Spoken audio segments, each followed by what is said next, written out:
అభ్యాసి Telugu learning and డివోషనల్కు స్వాగతం సుస్వాగతం. నేను మీ పెద్దంటి రామకృష్ణ చక్రవర్తి. నేటి ఆధ్యాత్మిక అంశం రుక్మిణి స్వయంగా పూజించుకున్న శ్రీకృష్ణుడి గురించి తెలియజేస్తున్నాను.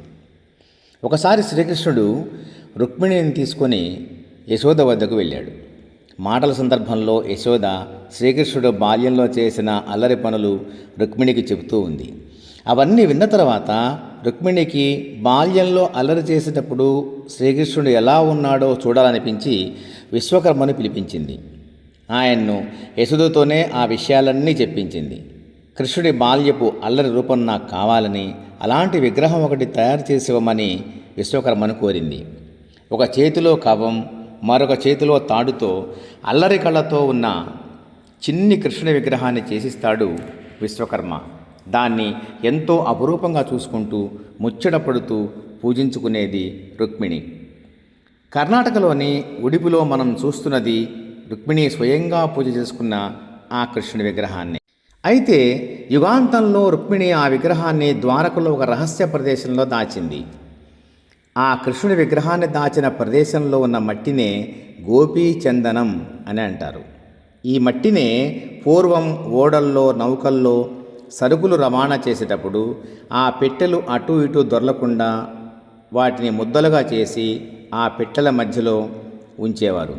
ఈ మట్టి ముద్దలు ఉండటం వల్ల అవి అటు ఇటు కదలకుండా ఉండేవి. ఒకసారి సముద్రపు ఒడ్డున మధ్వాచార్యులు జపం చేసుకుంటున్నారు. ఆ సమయంలోనే తుఫాను వల్ల సముద్రం అల్లకల్లోలంగా ఉండి నౌకలు దిశానిర్దేశం లేకుండా ఊగిపోతూ ఉన్నాయి. తనకు దూరంగా ఒక నౌక ప్రమాదంలో ఉండటాన్ని గమనించిన మధ్వాచార్యులు తన ఉత్తరీయాన్ని ఒకసారి ముందుకు విసిరి మళ్ళీ తన వైపుకు లాక్కున్నారు. అప్పుడు ఆ నౌక ప్రశాంతంగా మధ్వాచార్యులు ఉన్న వైపు ఒడ్డుకు వచ్చి చేరింది.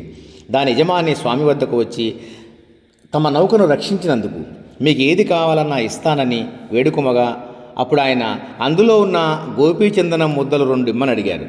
దానికి ఆ యజమాని ధనం, బంగారం లాంటివి అడగండి స్వామి, ఇస్తానన్నాడు.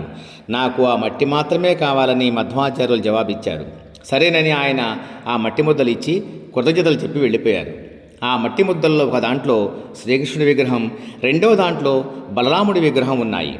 బలరాముడి విగ్రహాన్ని అక్కడే ప్రతిష్ఠ చేసి శ్రీకృష్ణుడి విగ్రహాన్ని ఉడిపిలో తన ఆశ్రమంలో ప్రతిష్ఠించుకున్నారు. అప్పటి ఆయన ఆశ్రమమే నేటి ఉడిపి శ్రీకృష్ణుడి ఆలయం. మీకు ఏమాత్రం అవకాశమున్నా ఉడిపి శ్రీకృష్ణ భగవానుని దర్శించండి, సేవించండి, తరించండి.